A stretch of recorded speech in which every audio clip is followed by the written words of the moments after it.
چلے اسی تنخواہ میں سے جب بندہ بڑے بیٹے کی شادی کر کے بہو بیاہ کے لے آئے تو پھر بھی کام چلتا ہے، اور جب اس بیٹے کو اللہ بچے عطا کر دے تو اسی گھر میں، اسی آنگن میں، اسی چھت کے نیچے کام چلتا ہے۔ تو پھر تو مان جانا کہ چلانے والا تو نہیں، چلانے والا کوئی اور ہے۔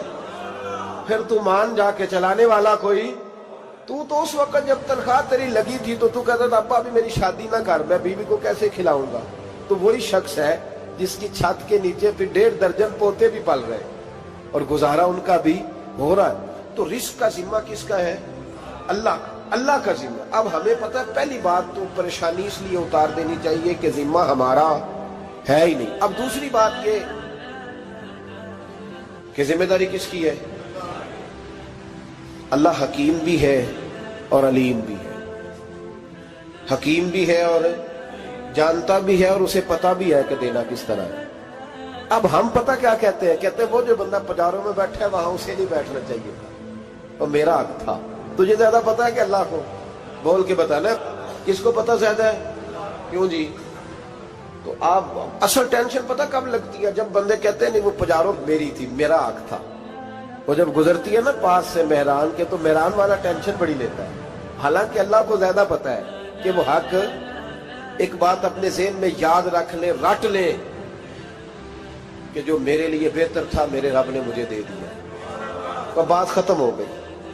بس وصل اچھا ہے نہ فراق اچھا ہے، یار جس حال میں رکھے وہی حال اچھا ہے۔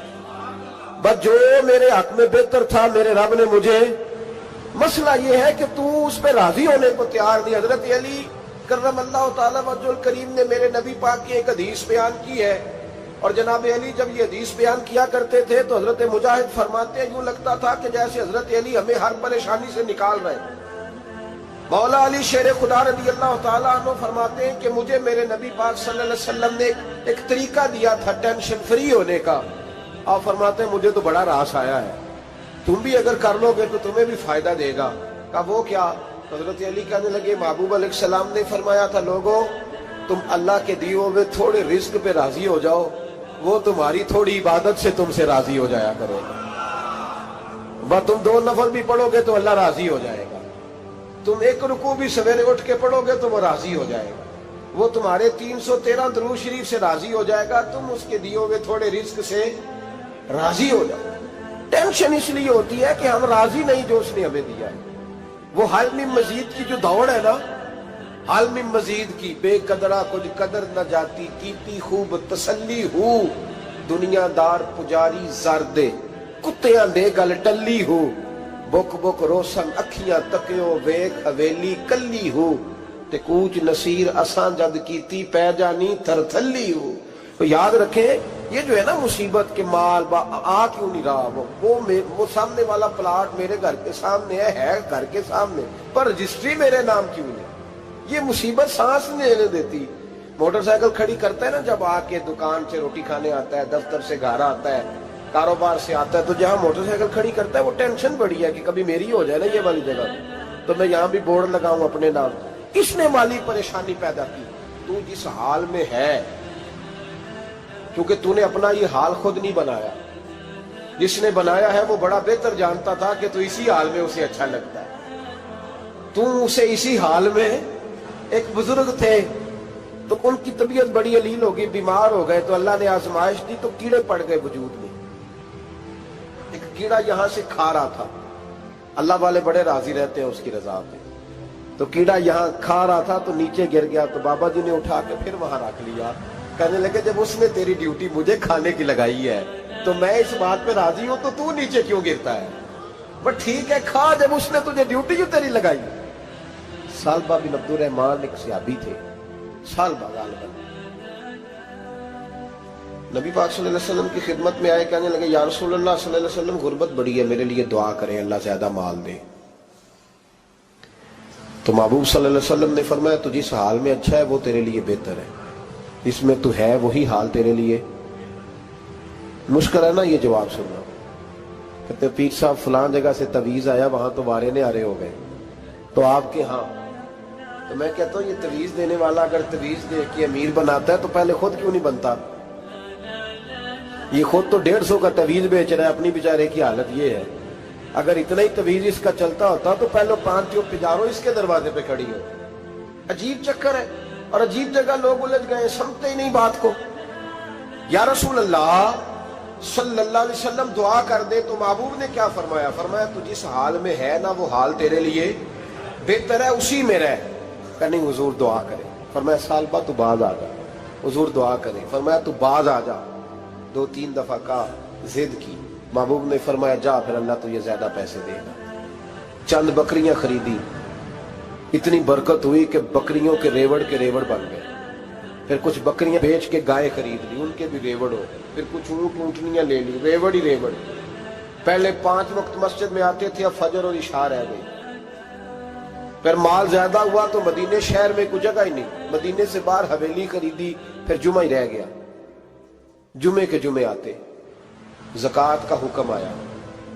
میرے نبی کریم علیہ السلام نے حضرت ابو ہریرہ کو بھیجا، فرمایا جا اسے کہہ تیری زکوٰۃ بنتی ہے 2.5%۔ 10 کروڑ روپیہ ہو تو کتنی زکوٰۃ بنتی؟ بھئی 1 کروڑ کی 2.5 لاکھ ہوئی نا، تو 10 کروڑ کی کتنی ہوئی؟ تو بڑی مصیبت ہے جب بینک سے میسج آتا ہے نا کہ 25 لاکھ نکل گیا تیرے اکاؤنٹ سے، بہت بڑی مصیبت، بڑی ٹینشن ہوتی ہے۔ ایک صاحب میرے پاس آئے، ان کی زمین اچانک مہنگی ہو گئی، اچانک پہلے کچھ 15-16 لاکھ کی ایکڑ زمین تھی، پھر وہ کروڑ کی ہو گئی۔ تو میرے پاس آئے، کہنے لگے وہ 10 کروڑ روپے بنتے ہیں تو زکوٰۃ، تو میں نے کہا آپ نے کیا کیا؟ زری زمین پہ عشر آتا ہے، اس پہ زکوٰۃ نہیں آتی، تو آپ نے کیا کیا؟ کہنے لگے وہ کچھ سوسائٹی کے رول کے مطابق میں نے فائلیں وغیرہ لے لی ہیں، اب میں نا کبھی موقع آئے گا تو ان کو بیچوں گا۔ تو میں نے کہا اب تو آپ کا یہ مال ہو گیا بزنس کا، تو اب تو اس پہ زکوٰۃ آئے گی۔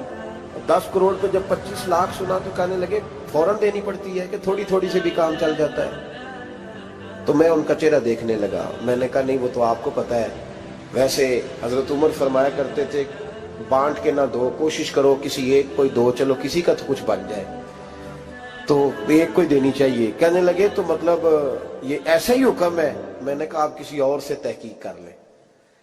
اب یہ بھائی لیتے وقت نہیں تجھے ٹینشن ہوئی کہ 15 لاکھ کا کروڑ ہو گیا، تو اس وقت نہیں تو نے کہا کہ یا اللہ، تو یہ کیسی سوچ ہے مسلمان؟ کس طرح کا اس کا؟ ہمارے ہاں جب کسی آدمی پہ حالات خراب ہوتے ہیں نا تو سب سے پہلے وہ اس طرح کرتا ہے کہ جو میں کہیں اللہ کے رستے میں دیتا ہوں پہلے اسے بند کروں۔ جس رستے تجھے آ رہا تھا پہلے تو نے وہ رستہ بلاک کیا۔ حضرت اسماء بنت ابی بکر صدیق کہتی ہیں میں حضور کو مسجد کے لیے، ادارے کے لیے، صحابہ صفا کے لیے کچھ دے رہی تھی، تو میں نے گننا شروع کیا تو حضور مسکرانے لگے۔ حضور مسکراتے کیوں ہیں؟ تو فرمانے لگی، محبوب فرمانے لگے اسماء اللہ کے رستے میں گن گن کے نہ دیا کر، ورنہ وہ بھی تجھے گن گن کے دے گا، تو اس کے رستے میں بے حساب دے، وہ بھی تجھے بے حساب ہی عطا فرمائے۔ لیکن پہلے یہ والا پہلے دروازہ بند کرو، یہاں سے پیسے ختم ہو رہے ہیں، تو اس طرح کرنا بھائی۔ اس دفعہ سوٹ ذرا گرمیوں والے نہ خرید، لیکن جو تو اللہ کے رستے میں دے رہا ہے اسے دیتا رہے۔ لیکن ہم اپنا نقصان کرتے ہیں، زیادتی کرتے ہیں اپنے ساتھ۔ میں نے آپ کو پہلے بھی بتایا تھا پیار کی بولی ہے، پھر بولتا ہوں۔ ایک بڑے بڑے پیار والے دوست ہیں، ایک دفعہ مجھے کہنے لگے کہ آپ کئی دفعہ اعلان کرتے ہیں تو مجھے اچھا نہیں لگتا، اور آپ ادارہ بھی بہت زیادہ بننے والا ہے، بڑی چیزیں میں دیکھتا ہوں جو ہوں تو بڑا نظام اچھا ہو جائے، آپ دعا کریں اللہ مجھے پیسے دے تو میں بڑے سارے خرچ کروں گا اس کے رستے میں۔ تو میں نے کہا یا اللہ اسے 10 کروڑ دے، یہ 9.5 کروڑ تیرے رستے میں دے دے گا۔ تو چپ کر گیا، جس طرح آپ نہیں کر گئے سارے، چپ کر گیا وہ بھی۔ اس نے کہا جی نہیں جی انشاءاللہ کریں گے۔ تو میں کیا پلیا جی دے دعا پہ ہوں دیا، ابھی تو وہ آئیں گے تو تب دیکھی جائے گی، تو یہیں اڑ گیا ہے۔ یعنی 9.5 کروڑ اللہ کے رستے میں خرچ کرنے کی دعا پہ بھی آمین کوئی نہیں کہتا کہ چلو آمین ہی کہہ دے۔ تو میں کہا تینوں تے 50 لاکھ بچتا سی پیا، لیکن تو اس سودے پہ تیار ہے۔ جب یہ سوچ ہوتی ہے، یہ غلط سوچ ہے، یہ بات تو اگر تے مسکرانے والی، لیکن یہ سوچ صحیح نہیں۔ حضرت عثمان غنی رضی اللہ تعالیٰ عنہ کہتے ہیں جس وقت نبی پاک صلی اللہ علیہ وسلم نے اعلان کیا نا جنگ کے موقع پر کہ 800 سپاہیوں کا خرچہ چاہیے، کہتے ہیں میرے پاس 600 کا تھا۔ یہاں ایک روایت میں حضور نے 1000 کا اعلان کیا تو میرے پاس 800 کا تھا۔ جب 2-3 دفعہ نبی پاک نے اعلان کیا تو کہتے ہیں میں نے کھڑے ہو کے کہا یا رسول اللہ پورا 800 میری طرف سے۔ کہتے میں نے 200 سپاہی کا خرچہ ادھار اٹھایا لیکن پورے 2 مہینے نہیں گزرے تھے، رب کریم نے مجھے کئی گنا کر کے پیسے واپس عطا فرما دیے۔ پر بات تو یہ ہے کہ تیری وہاں لو لگی ہو، تو تجارت کرتا ہے ان لوگوں کے ساتھ جو کیا دے سکتے۔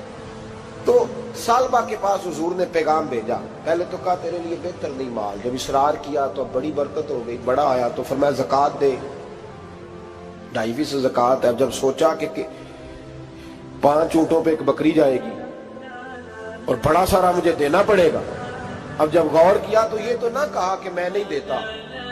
حضرت ابو ہریرہ سے کہنے لگے نبی کریم علیہ السلام کی خدمت میں عرض کرنا کہ میں خود آؤں گا۔ حضرت ابو ہریرہ نے آ کے عرض کی یا رسول اللہ صلی اللہ تعالی علیہ وسلم، حضور وہ کہتے تھے میں خود آؤں گا، تو کہتے محبوب نے ٹھنڈی سانس لی، فرمایا اسے کہا تھا کہ تیرے لیے مال بہتر نہیں، اب ہلاک ہو گیا، ہائے افسوس ہلاک ہو گیا۔ ان کو بھی تھوڑی دیر کے بعد احساس ہوا کہ یہ میں نے کیا کیا، نبی پاک کو ہی کہہ دیا نہیں ہے، حضور کو کہہ دیا بعد میں آؤں گا۔ اب دوڑے آئے، عرض کی حضور میں سارا کچھ لے کے آیا ہوں، قبول کر لیں۔ محبوب نے فرمایا گویا بلال حبشی کی خشک کھجور بھی قبول ہے، اور صہیب رومی ایک اٹی بان کی لائے تو وہ بھی قبول ہے، اور عمار بن یاسر اور مصعب بن عمیر اگر 2 دینار دے جائیں اور کوئی پرانا جوڑا کسی سپاہی کے لیے چھوڑ جائے تو وہ بھی قبول ہے، لیکن تو اپنا لاکھوں لے کے چلا جا، تیرا کوئی نہیں قبول، معاف کر دیں۔ فرمایا جا معاف کیا، پر پیسے لے کے نہ آنا۔ اگلے سال پھر آئے، بندے ہوئے ہاتھ ہیں، محبوبہ میں دولت کا کیا کروں گا، آگ لگانی ہے، قبول کر لیں۔ فرمایا تو لے جا، تیرا نہیں قبول، گرا جو ان کی نگاہ سے وہ سنبھل نہیں سکتا۔ حضور نے وصال ظاہری کیا تو جناب صدیق اکبر کے پاس آئے، لاکھوں کا مال، ابو بکر قبول کر لو، تو جناب صدیق اکبر کہنے لگے اس کا کر لو جس کا نبی نے نہیں کیا، چل جا کوئی نہیں چاہیے۔ حضرت عمر کے زمانے میں قحط پڑ گیا، بارشیں نہیں ہوتی، غلہ نہیں ملتا، حالات خراب ہے، مالی طور پہ بحران آ گیا، غربتیں، مجبوریاں، تکلیفیں، آ کے روئے، عمر میرا قبول کر لو، مجھے معافی تو مل گئی تھی نا۔ فرمایا معافی اپنی جگہ پہ، پر جس کا مصطفیٰ نے قبول نہیں کیا۔ بہت سارے لوگوں کو پتہ ہی نہیں کہ ان کا قبول ہی نہیں ہوا، اور وہ الجھے ہوئے، انہیں خبر ہی نہیں کہ اصل بات کیا ہے۔ فرمایا جس کا مصطفیٰ کریم نے قبول نہیں کیا، اب ہیرے اور جواہرات بھی لے کے آئے تو بھوکے مریں گے، پر اس کا قبول، اس بات پہ راضی رہو اس حال میں اللہ نے رکھا ہوا، اس حال میں راضی رہو۔ جو مصیبت ہے نا دیکھنی کہ وہ بھی میرے پاس، تمہیں کیا پتا، کبھی پوچھ تو صحیح اس سے وہ کس مصیبت کا شکار ہے، جو مالی طور پہ بڑا امیر ہے، تو اس کی طرف دیکھ کے اپنا دل برا کرتا ہے۔ بس جس حال میں رب نے رکھا ہے اس حال میں رہ۔ حضرت عثمان غنی کے زمانے میں تو وہ وصال کر گئے، لیکن بھائی تو جس حال میں تیرا رب تجھے رکھتا ہے اس حال میں رہ، تیری مالی پریشانیاں ختم ہو جائیں۔ میں نے پہلے بھی شاید آپ کو ایک دفعہ کہا تھا، میں تعلیم سے فارغ ہوا تو میرے ایک استاد اور میرے کچھ دوست کہنے لگے افریقہ آ جائیں آپ، بھائی بہت بڑا ادارہ ہے، اس کو چلائیں، اس کو سنبھالیں۔ میری والدہ سے میں نے کہا، اس طبیعت ہوتی ہے نا انسان کی، میرا بھی دل لگ گیا۔ میری اماں پڑھی نہیں تھی لیکن اللہ نے دانائی بڑی عطا فرمائی تھی، حکمت بڑی تھی، سیانی بڑی تھی۔ تو میں نے کہا اماں جی تو مجھے ساؤتھ افریقہ کی دعوت ہو رہی ہے، تو آپ کیا کہتی ہیں؟ تو اٹھ کے میرے پاس آ گئی اور مجھے انہوں نے اپنے بازوؤں میں لے لیا، پھر میرا ماتھا چوما، کہنے لگی پتر میں تے وال بھی نہ پوٹ کے دیوا کسی نے، ہم نے دولت کا کیا کرنا، تو اللہ کا نام لے کے کہیں بیٹھ جا، رب کریم رونقیں لگا دے گا، خیر ہو جائے۔ تو میرے بھائی یاد رکھیں ان چیزوں سے تھوڑا سا دیکھیں نا، قناعت کریں، جو اللہ نے دیا اس پہ راضی ہو جائیں، اللہ بڑا مہربان ہے، وہ آسانیاں کر دیا کرتا ہے۔ تو یاد رکھیں میرے رسول کریم علیہ السلام نے ایک تو ہمیں درس یہ دیا ہے کہ تو سمجھ جا، قرآن نے ہمیں بتایا ہے کہ روزی تیری ذمہ داری نہیں، روزی کس کی ذمہ داری ہے؟ اللہ کی۔ اور دوسری بات یہ کہ جو اللہ نے تمہیں دیا ہے اس پہ تو راضی ہو جا، تیری مالی پریشانیاں ختم ہو جائیں۔ اور پھر حضور صلی اللہ علیہ وسلم نے فرمایا مذہبی طور پر جب دیکھو تو آگے دیکھو، اور دنیاوی طور پر جب دیکھو تو پیچھے دیکھو، پریشانی ختم ہوگی۔